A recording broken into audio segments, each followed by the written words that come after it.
मित्रों नमस्कार, लक्ष्य एकेडमी के यूट्यूब चैनल में आपका स्वागत है।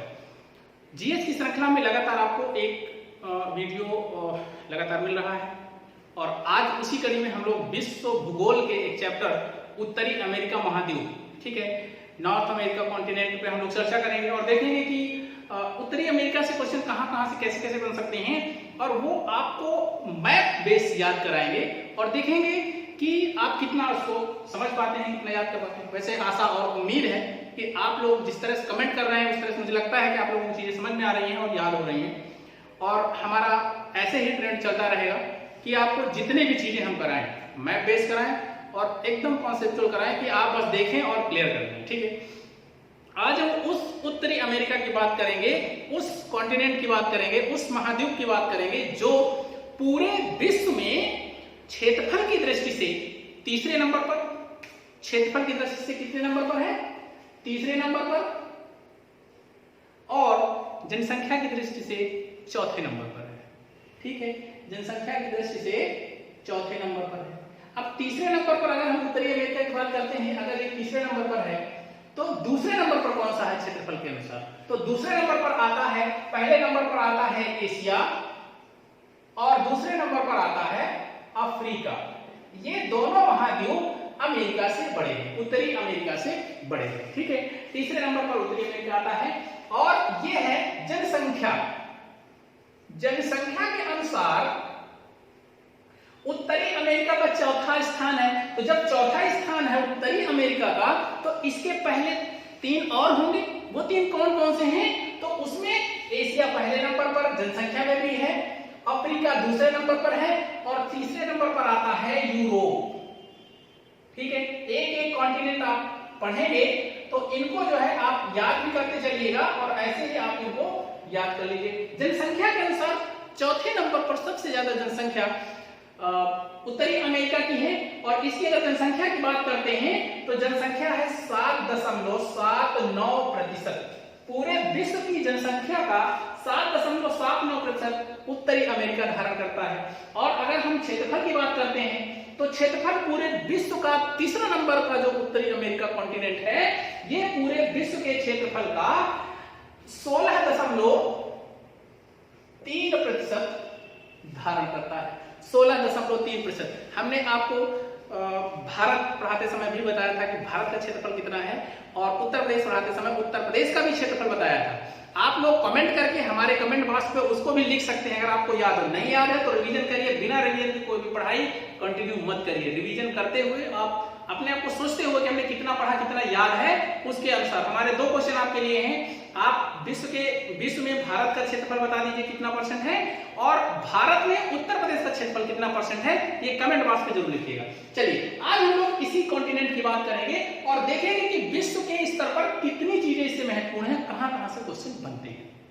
सबसे पहले हम बताएं कि अगर हम उत्तरी अमेरिका की बात करते हैं तो उत्तरी अमेरिका को सेपरेट करता है वो कौन कौन सी? एक जल संधि इधर पड़ती है जिसे आप कहते हैं बेरिंग जल संधि। कौन सी?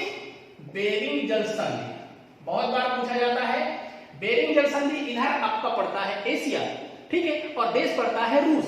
रूस को अलास्का से अलग करती है। ये यहां से ये भाग है अलास्का राज्य है, ठीक है, अलास्का है ये। और ये जो अलास्का है ये अमेरिका का पार्ट है, ठीक है, अमेरिका का राज्य है। 49वां राज्य है, ध्यान रखिएगा, ये 49वां राज्य है। तो अलास्का को रूस से अलग करती है बेरिंग जल संधि, पहला क्वेश्चन बनेगा। दूसरा, एशिया महाद्वीप को उत्तरी अमेरिका महाद्वीप से अलग करती है बेरिंग जल संधि। तो यहां से सेपरेट हो जाता है भूमि के रूप में ये। उसके बाद में इधर ये पड़ता है ग्रीनलैंड, ठीक है, ये आपका द्वीप है ग्रीनलैंड, ठीक है। एक जल संधि इधर से आती है, इसको हम कहते हैं डेनमार्क जल संधि। डेनमार्क जल संधि, ठीक है। तो डेनमार्क जल संधि से अमेरिका यूरोप से अलग हो जाता है। इधर आपका यूरोप पड़ेगा, इसी के जस्ट साइड में एक देश पड़ता है जिसे आप कहते हैं आइसलैंड। क्या कहते हैं? आइसलैंड, इधर ही बगल में पड़ता है। तो आइसलैंड यूरोप का देश है। यूरोप से उत्तरी अमेरिका अलग होता है किससे? डेनमार्क जल संधि से। और उसके बाद में एक जल संधि आती है यहां पर जो दक्षिणी अमेरिका को उत्तरी महाद्वीप उत्तरी अमेरिका से अलग करती है, जिसे आप कहते हैं पनामा, ठीक है। पनामा जलसंधि कह लीजिए, पनामा नहर कह लीजिए, ये दोनों चीजें उत्तरी अमेरिका को दक्षिण अमेरिका से सेपरेट कर देती हैं। ठीक है, तो 3 जल संधियां हैं जो अमेरिका को एकदम सेपरेट करती हैं, अमेरिका को अलग करती हैं। और इसी महाद्वीप को हम पढ़ेंगे जो क्षेत्रफल के अनुसार तीसरे नंबर पर, जनसंख्या के अनुसार चौथे नंबर पर। ध्यान रखना, क्षेत्रफल के अनुसार दूसरा सबसे बड़ा देश यही है, चौथा सबसे बड़ा देश यही है। क्षेत्रफल के अनुसार अगर कहें तो सबसे बड़ा देश है रूस, रूस के बाद दूसरा नंबर आता है कनाडा, तीसरे नंबर पर आता है चीन और चौथे नंबर पर आता है अमेरिका का।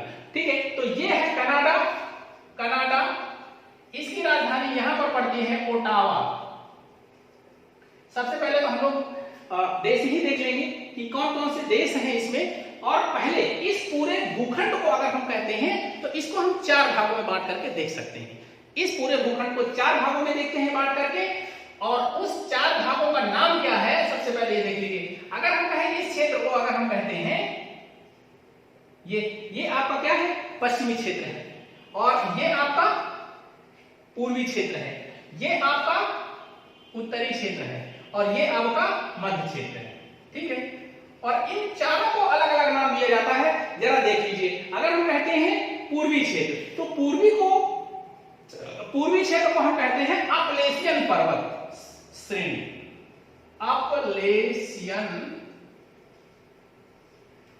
अपलेशियन क्षेत्र के कर लीजिए, अपलेशियन क्षेत्र। ठीक है, अपलेशियन क्षेत्र क्यों कहते हैं, यहाँ पर अपलेशियन प्रकार की पर्वत श्रृंखलाएं पाई जाती हैं यहाँ पर, इसीलिए उसी के नाम से कर दिया है ये अपलेशियन उच्च भूमि या अपलेशियन क्षेत्र। ठीक है, उसके बाद में ये वाला पूरा क्षेत्र पड़ता है पश्चिमी साइड में, यहाँ पर भी ढेर सारी पहाड़ियां हैं, यहाँ पर ढेर सारे गर्म स्थान, ढेर सारे शुष्क स्थान यहाँ पाए जाते हैं अमेरिका के। और इस क्षेत्र को हम कहते हैं, पश्चिमी क्षेत्र को कार्डिलेरा, ये पूरे भाग को हम कार्डिलेरा क्षेत्र कहते हैं, कार्डिलेरा। ठीक है, इसको हम कार्डिलेरा कहते हैं। और इस कनाडा वाले इस भाग को हम कहते हैं कनाडियन शील्ड। क्या बोलते हैं, कनाडियन शील्ड, कनाडियन शील्ड। ठीक है, और इसको हम कहते हैं मध्य मैदानी भाग, मध्य मैदानी क्षेत्र। तो हम भौतिक रूप से अगर हम कहें स्थलखंड के रूप में हम कुछ 4 भागों में देखते हैं। और ध्यान रखना, देखिए यहाँ पर दो शहर बड़े महत्वपूर्ण हैं, उनको लगातार क्वेश्चन यहाँ से पूछा जा रहा है। वो दोनों शहर कौन कौन से हैं, एक है सैन फ्रांसिस्को, ठीक है, एक सैन फ्रांसिस्को है, और यहीं पर आपकी हॉलीवुड इंडस्ट्री का एक शहर पड़ता है। ठीक है, चलो उसकी हम अभी चर्चा कर रहे हैं। आपको सबसे पहले हम देश देख लेते हैं और उनकी राजधानी देख लेते हैं, जो बेसिक चीज है। अगर उसको हम समझ लिए तो भी एक एक करके ये सभी चीजें हम लोग दूसरे वाले वीडियो में डिस्कस करेंगे। ठीक है, ये देश पड़ता है कनाडा। ठीक है, कनाडा की राजधानी यहां पड़ती है ओटावा। ठीक, उसके बाद में ये पड़ता है पूरा का पूरा भाग अमेरिका का। ठीक है, इसे कहते हैं यूएसए, ये है अमेरिका। ठीक, इसकी राजधानी यहां पर पड़ती है वाशिंगटन डीसी। इसको मिटा देते हैं, वाशिंगटन डीसी। ठीक है, ये अमेरिका है, अमेरिका की राजधानी है वाशिंगटन डीसी। उसके बाद हम लोग नीचे आते हैं, एक क्षेत्र यहां से लेकर के ऐसे आता है, ये देश है आपका। ठीक है, इस देश को हम क्या कहते हैं, मैक्सिको। ठीक है, ये है मैक्सिको।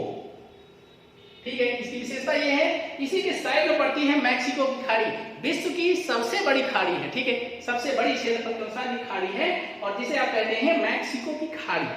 ठीक, चलिए उसके बाद में हम नीचे उसके आएंगे तो मध्य अमेरिकी देश पढ़ते हैं, और यहां से क्वेश्चन लगातार आपके बनते हैं। मध्य अमेरिकी देश, मैक्सिको की राजधानी है मैक्सिको सिटी। ठीक है, इसी के आगे अगर सिटी लगा देंगे तो काम चल जाएगा, मैक्सिको सिटी। अब देखिएगा, यहां से लेकर के यहां तक, पनामा देश तक जितने भी देश हैं इन्हें हम मध्य अमेरिकी देश कहते हैं। और इन मध्य अमेरिकी देशों का क्रम पूछा जाता है आपसे। ठीक है, तो क्रम के लिए हम एक ट्रिक आपको बता दे रहे हैं, उस ट्रिक को याद कर लीजिए, ट्रिक से उसको सही कर लीजिएगा, क्योंकि ऊपर नीचे का क्रम आता है, उत्तर से दक्षिण में क्रमबद्ध करिए तो गलत हो जाता है। ठीक है, तो हमने एक ट्रिक बनाई है आप लोगों के लिए, जिसे हम लिख रहे हैं, इसको लिख लीजिएगा, GBL होंडा नी को पनामा। ठीक है, याद रहेगी। GBL होंडा निको पनामा। अब GBL होंडा से ये पूरे मध्य अमेरिकी देश आ जाएंगे जो दक्षिणी अमेरिका अर्थात पनामा शहर तक क्लियर हो जाएंगे। तो पूरे देश आपको याद कर लेना। वैसे हम अगर पूरे अमेरिका की बात करते हैं, पूरे उत्तरी अमेरिका में 23 देश आप प्रत्यक्ष रूप से पढ़ेंगे। वैसे 29 देश माने जाते हैं, लेकिन 23 देश की चर्चा होती है, वहीं से आपके क्वेश्चन बनते हैं, वही हम आपको बताएंगे और समझाएंगे। ठीक है, तो GBL होंडा निको पनामा अर्थात कितने देश हो गए? 1 2 3 4 5 6 7।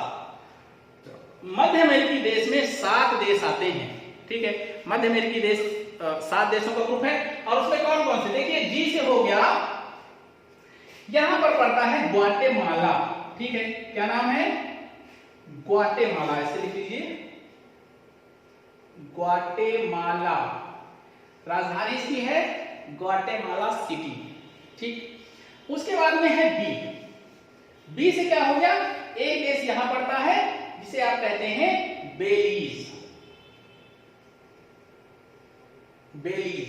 उसके बाद में है एल। एल से एक देश यहां पड़ता है जिसे कहते हैं एल सल्वाडोर। El Salvador. उसके बाद में है होंडा। होंडा मतलब होता है होंडुरास। ठीक है, होंडुरास एक देश है, मध्य अमेरिकी देश में ही आता है। और यहां पर पड़ेगा होंडुरास, इसको हम क्रम ही लिख देते हैं, चौथा नंबर है होंडुरास। होंडुरास के बाद में है नी। नी से है निकारागुआ। ठीक है, को है, देखिए देश पूछा जाएगा और आपसे कॉन्टिनेंट पूछा जाएगा कि ये देश किस कॉन्टिनेंट का है, या पूछा जाएगा मध्य अमेरिकी देशों में कौन सा देश शामिल नहीं है। तो ये अगर आप याद रखेंगे हो जाएगा। को से हो गया कोस्टा रिका। ठीक है, कोस्टा रिका। और पनामा से हो गया पनामा शहर। ठीक है, अब देखिए ये आपके 7 देश हो गए, 8 हो गए, 9 10 हो गए, 10 तो ये हो गए। उसके बाद में कुछ देश आपके और हैं जिनको भी आपको देख लेना है, समझ लेना है। यहां से भी कई क्वेश्चन बनते हैं। एक है ये क्यूबा, जिसे आप कहते हैं चीनी का कटोरा। ठीक है, ये है क्यूबा। क्यूबा की राजधानी आपको पता है हवाना। टॉर्नेडो तूफान यहीं आता है। और ये फ्लोरिडा है, ये फ्लोरिडा प्रायद्वीप है, फ्लोरिडा। ठीक है, इस प्रायद्वीप को अर्थात इस क्षेत्र को सबसे ज्यादा प्रभावित करता है टॉर्नेडो, चक्रवात, ध्यान रखिएगा, ये यहीं पर आता है। उसके बाद में यहीं पर अगर हम देखेंगे, क्यूबा के बाद में एक देश दूसरा आता है जिसे आप कहते हैं जमैका। ये है जमैका।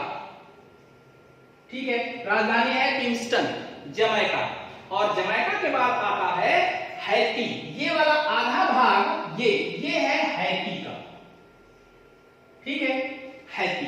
और हैती की राजधानी है पोर्ट ऑफ प्रिंस। ठीक, हैती के बाद जो आधा भाग बचता है इसे हम कहते हैं डोमिनिकन गणराज्य। क्या कहते हैं? डोमिनिकन गणराज्य। ठीक है, डोमिनिकन गणराज्य। ठीक है, और डोमिनिकन गणराज्य की राजधानी है सेंटो डोमिंगो। नाम क्या है? डोमिनिकन गणराज्य, और राजधानी है सेंटो डोमिंगो। ठीक है, उसके बाद में एक अलग देश छोटा सा पड़ता है इसी के आगे, इसे कहते हैं सैन जुआन। सैन जुआन। ठीक है, इसकी राजधानी है पोर्टो रिको। क्या राजधानी है? Puerto Rico. ठीक है, प्यूर्टो रिको है सैन जुआन की।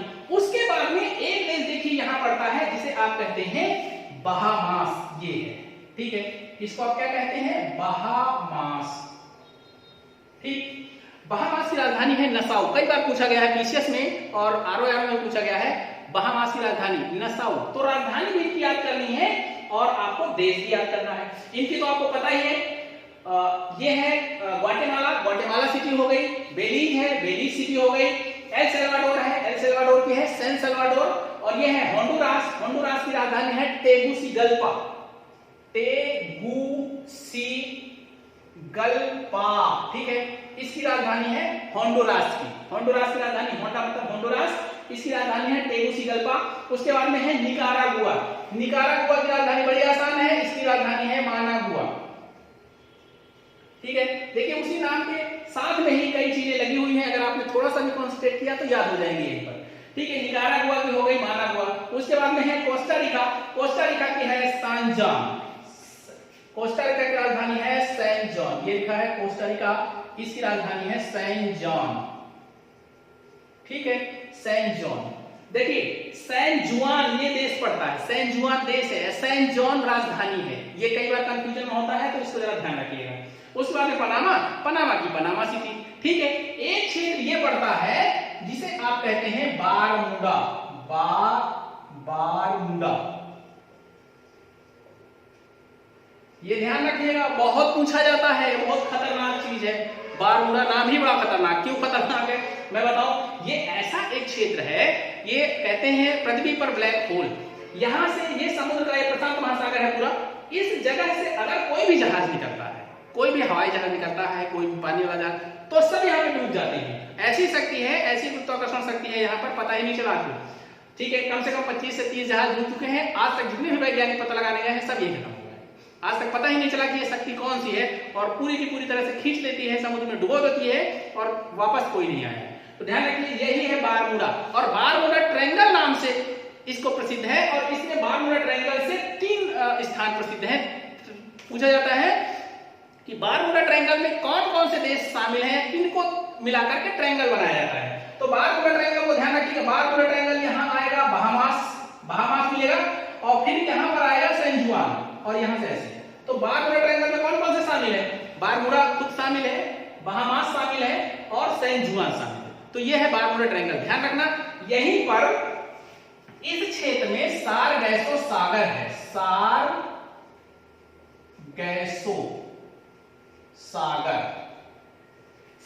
सागर क्या होता है, अरे ये तो प्रशांत महासागर है, ठीक है, इसको सारगैसो सागर हम क्यों कहेंगे, सॉरी प्रशांत महासागर नहीं है, ये अटलांटिक महासागर है, ठीक है। अटलांटिक महासागर में अगर हम कहें तो ये सारगैसो सागर कैसे आ गया, सारगैसो सागर हम इसलिए कहते हैं कि सारगैसो नामक घास यहाँ पाई जाती है, ठीक है, जिसे हम कहते हैं सारगैसम, ठीक है, सारगैसम घास यहाँ पाई जाती है, और सबसे ऊपर वही घास दिखती है, ठीक है। समुद्र में आज एंट्री करेंगे तो घास दिखेगी, और घास काफी दूर तक फैली हुई है, इसीलिए इसको हम कहते हैं सारगैसो सागर, ठीक है, ठीक है। उसके बाद में थोड़ा सा आगे बढ़ेंगे, यहां पर आएंगे, ये एक द्वीप पड़ता है, और इस द्वीप को कहते हैं नोवास्कोसिया, ठीक है, ये है क्या, नोवास्कोसिया, ठीक है। और नोवास्कोसिया के पास में यहां पर पड़ती है फंडी की खाड़ी, क्या है, फंडी की खाड़ी, ध्यान रखिएगा, फंडी की खाड़ी से कई बार क्वेश्चन आया है, एक एक चीजें। फंडी की खाड़ी एक ऐसा स्थान है जहां पर सबसे ऊंचा ज्वार आता है, ज्वार मतलब जो समुद्र की लहरें हैं वो बड़ी ऊंचाई तक जाती है, और कितनी ऊंचाई, लगभग 15 से 16 मीटर। तो यही है फंडी की खाड़ी, अमूमन बुकों में ये मिलेगा नहीं, ठीक है, क्योंकि यहाँ पर सबसे ज्यादा ऊंचा, सबसे ऊंचा ज्वार आता है, इसलिए इसका नाम प्रसिद्ध हो गया है, इसको भी आपको समझना बहुत जरूरी है, ठीक है, फंडी की खाड़ी। उसके बाद में हम लोग आएंगे अमेरिका और महाद्वीप के बीच में, अमेरिका और कनाडा के बीच में, इसे हम कहते हैं 49वीं